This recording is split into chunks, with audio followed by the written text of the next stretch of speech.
Hey everyone, Happy New Year! Okay, well, this video actually comes out the day before New Year's Eve, but still. To celebrate the end of the year, it's time for a roundup of all the anime I watched in 2023.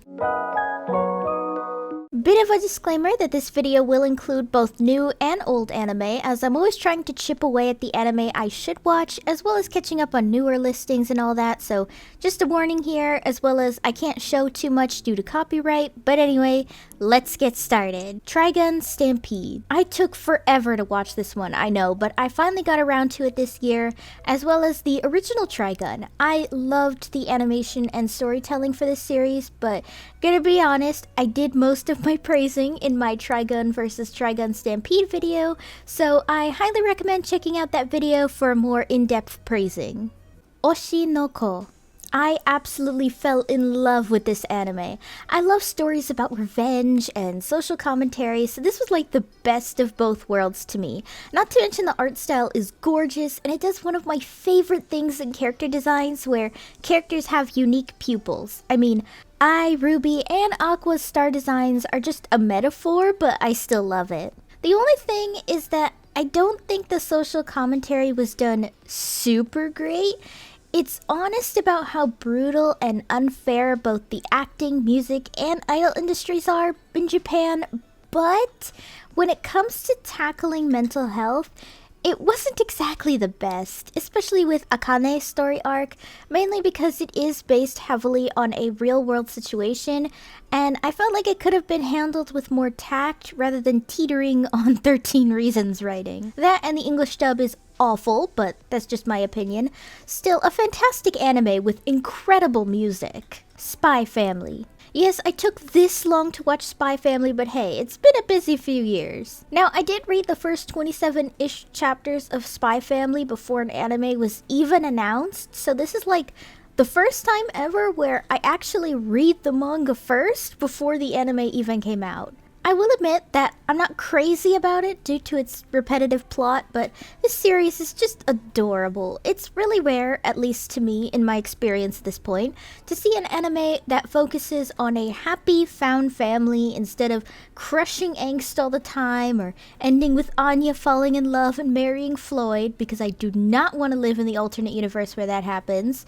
But yeah, this is a really cute series. I do enjoy it. Not my favorite, but I really like it. My Happy Marriage. Man, it's been a while since I've watched a heartwarming shoujo. I mean, then again, it's my fault because I'm only just now watching Say I Love You and other classic shoujo, but you know what I mean. It's been a while since a newer romance series captured my heart like this. My Happy Marriage is described on My Anime List and some other sites as basically a Taisho period Cinderella story, but like, if Cinderella secretly had magical powers deep inside, and all the higher-ups in the world had magical powers. The story is beautiful though. It reminds me a lot of Bridgerton if it were PG, if that makes sense. If only because it's a series of two people falling in love and living the part where we write they lived happily ever after, but showing that to make a happy marriage, you need communication and healing from your trauma. The visuals are beautiful. Mio and Kyoka are wonderful characters I'm rooting for as I watch this,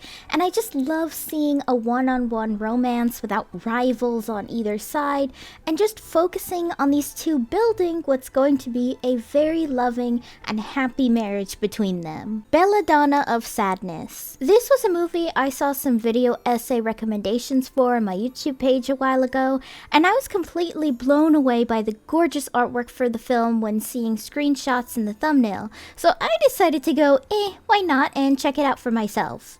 I should warn though that this movie has non-consent as a central plot to the narrative, and while it isn't super explicit, mainly showing the metaphorical feelings of trauma the main character Jean endures, I think it's important to warn in case that makes anyone uncomfortable or causes memories from any form of trauma. I do think this movie is surprisingly good. It's not great by any means, especially watching Jean get assaulted over and over again, But it is visually a fascinating movie and a great demonstration of what the peak of trippy 70s animation was like. Not to mention, Jean is a gorgeous character, and I can already picture a lot of women on TikTok kinning her or using pictures of her and going, OMG, she's so me, the way kids these days use Lane from Serial Experiments Lane to describe themselves or something. Also, she kind of looks like Lana Del Rey to me. I know that's stupid to say when clearly Lana Del Rey takes a lot of her visual inspiration from the early 60s to very early 70s, but I mean, you can't lie though that she does look very similar to her. Overall, a good movie, and I only really recommend it because it does have a cultural impact in Japan. I mean, no one remembers it, but it's like a blueprint for future anime with similar storytelling and for a future genre in anime. Before I get to the grand finale of this video, here's some honorable mentions. These are some anime I watched this year, but I honestly don't have too much to say about them beyond a few words or a single paragraph, so... Baki Hanama Season 2. I love the return of Baki's goofiness we saw in the Death Row Escapees arc. I mean, I feel like the pickle fight, though, in particular, is definitely the most uncomfortable I've been with Baki, which is saying a lot. But the fight between Yujiro and Baki was so fucking stupid that it somehow looped back around to somewhat entertaining. I feel like Baki is just one big guilty pleasure for me at this point because it's just so needlessly ridiculous and confusing. 7 Deadly Sins, 4 Nights of the Apocalypse. I'm already elbow deep in the rabbit hole for 7 Deadly Sins. There's just no escaping it now at this point, so I'm even watching the sequel to this. I will admit though that I actually like the sequel compared to the original series. Mainly, I just think Percival is a really charming and likable character, and thankfully, he's a good noodle instead of a perverted creep like Meliodas. And hey, look at that! First episode, and there wasn't a single non-consenting booby grab, so that's a new record for this series. Sailor Moon R. Would you believe me if I said this is the one Sailor Moon movie I have never watched? I got sick with COVID in early September, so I basically had a comfort movie marathon the entire time, but one of the new anime I watched while I was miserable in bed was Sailor Moon R. It's cute, it's Sailor Moon, so there's hardly anything not to love, but story's just okay.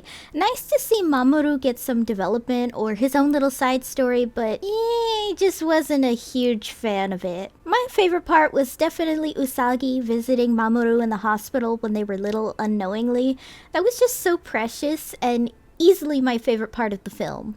And now to the grand finale of this video. Jujutsu Kaisen Season 2. Now, I really liked the first season of Jujutsu Kaisen in 2020. It felt really special already and felt like it was really breaking conventions of the genre with a story about breaking societal conventions already. At least a little bit, but this? Season 2 is a gosh damn masterpiece and is leaps and bounds better than the first season and the movie. Not just the animation, because I'll be honest, like, it is incredible despite the hell the poor workers were put under, and I really hope MAPPA fixes their shit so these poor animators aren't worked to the bone, but the storytelling just feels so much better too. I guess because we're done training Yuji, so now we get to see what he's really made of, as well as the other students, so we're thrust into the first real major work for everybody. At the same time, because we get to see these incredible characters and how in-depth they are, it makes all these major character deaths feel like a massive punch to the gut. Especially when all these characters who get yeeted and deleted in Jujutsu Kaisen Season 2 were some of my favorites. Not to mention the fan service here, like, I know everyone's mentioned it, but hot damn, there's some really fine men in this series, like Toji Fushiguro and Satoru Gojo had me frothing at the mouth. I mean, yes, it is cheap to give major points to an anime for giving us male fan service in a male-oriented action series, but hey, women get fan service all the time in shonen like this, so it's nice to see men get fan service too. Mainly though, I just think the artwork and storytelling is fucking incredible, and I really think Season 2 really highlighted the themes of changing an unfair society, as well as when we change the society, we have to understand that sacrifices are made, and that usually means people met with unfair outcomes. It's pretty brutal and an honest portrayal of rebellion and what it's like to force a child into a pressured situation that it makes me appreciate this series more and more with each episode that comes out. With that praising of Jujutsu Kaisen Season 2, that'll be it for this video. What did you guys think of this roundup? Were there any anime you watched this year, or any you recommend I watch in the new year? As always, let me know down below.